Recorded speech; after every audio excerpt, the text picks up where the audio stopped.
Alright guys, we're not staring at my engine bay. Now, the way that YouTube works, I have to make the title what it is just so that people are able to find it. So you guys already know what I'm going to be doing in this video, but I'm going to pretend that you don't. So this package was actually shipped to me by a new channel partner. So I want to give a big thank you to Keys Motorsports. For those of you that don't know, Brian is the owner and he started just like me making YouTube videos about DIYs and mobile installations, coding and things like that. And now he's got a big YouTube channel, he's got a shop and an online store. So I want to give a big shout out to him for working with me, and I highly recommend checking out his website if you're looking for any performance mods, interior, exterior mods, basically anything you would want to do to your car. You can find it on his website. So check out keysmotorsports.com. Let him know I sent you, and if you get any parts from him, definitely tag me in any posts. Thanks again to him for supporting and to all of you guys for helping. Alright, so there are only a few things that this box could actually be due to the size and everything, so let's go ahead and open it up and see what we got.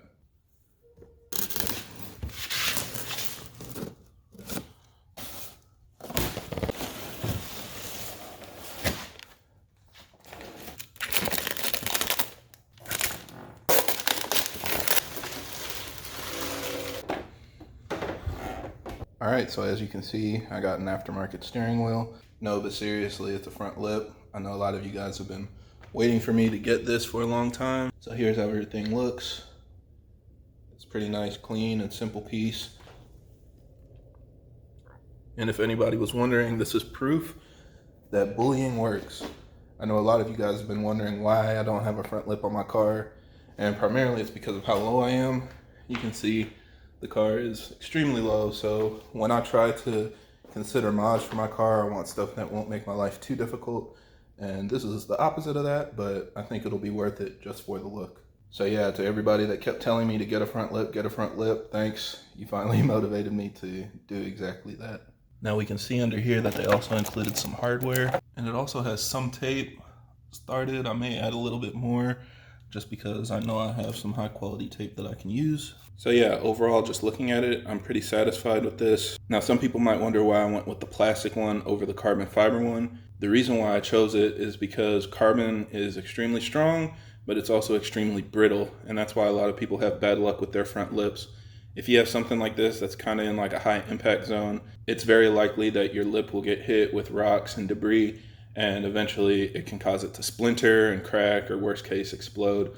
So again, because my car is so low, I went with the plastic one. This one isn't super flexible, but it will do a better job of withstanding impacts or any potential damage coming from, normal daily driving. So I'm hoping that this one will last a lot longer than some other people have reported their carbon fiber lips lasting. Plus, I don't have any other carbon fiber on the car, so I don't think it would make sense just to have a carbon fiber lip by itself. So this matte black should be nice and clean and should last for a really long time. Now, I do have some other videos already scheduled on the channel before I installed this lip, so if you see some videos without it, don't freak out and assume that I already broke it.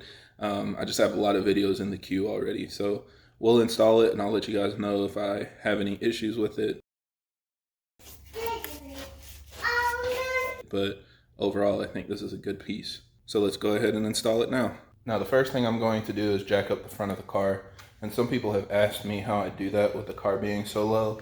I'm not able to get my jack under the front of the car just because of how low it is, but regardless, that's not really a problem here because we're going to need to put a jack stand under the front of the car. So what I do is jack up from the back, and then it actually lifts up the whole side of the car so that I can put a jack stand under one side. And then when I come back around to the front, I can jack from the front center point underneath the subframe, and that allows me to lift up the entire front end, and I can put another jack stand on the other side.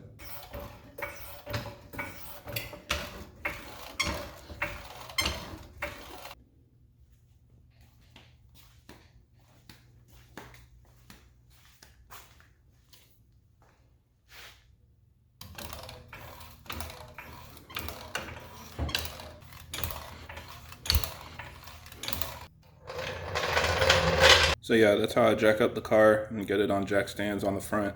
Now, if you're looking for the perfect front jacking point, just draw an imaginary line between the front control arms and that'll be basically where the subframe is. So right in the center, you can jack it up from there. Don't mistake the control arms for the tie rods though, because the tie rods are basically connected to the steering rack, and that's not a jacking point. Now next, we're going to go ahead and wipe down the bumper and try to clean it off. I actually washed the car yesterday, but it already has a lot of dirt and stuff built up there. So we're going to wipe that off with an IPA wipe. Just mix alcohol with water, spray it on there, and then wipe it down to get rid of any oils or anything that could affect adhesion of the front lip.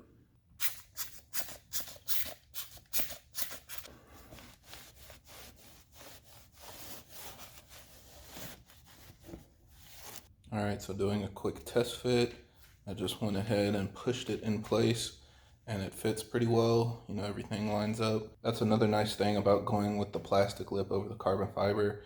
Again, the plastic has a little bit of give and can bend, whereas the carbon fiber is really stiff. So if you have any alignment issues with a carbon fiber lip, it's going to be really hard to get everything lined up and in place. But you can see the fitment is pretty good. It tucks in nicely around the corners of the bumper. So I'm going to go ahead and get under the car. We have holes to drill. So I'm going to go ahead and use my punch to mark those, and then we'll drill them and prepare to actually screw this in place.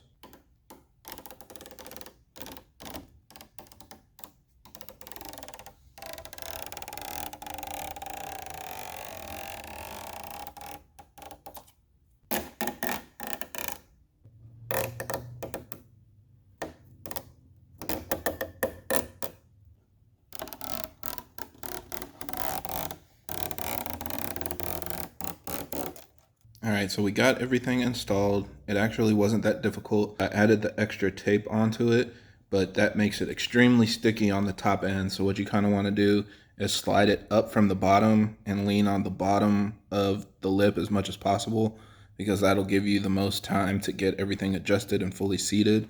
And then when you kind of press it in place, the top will stick very well.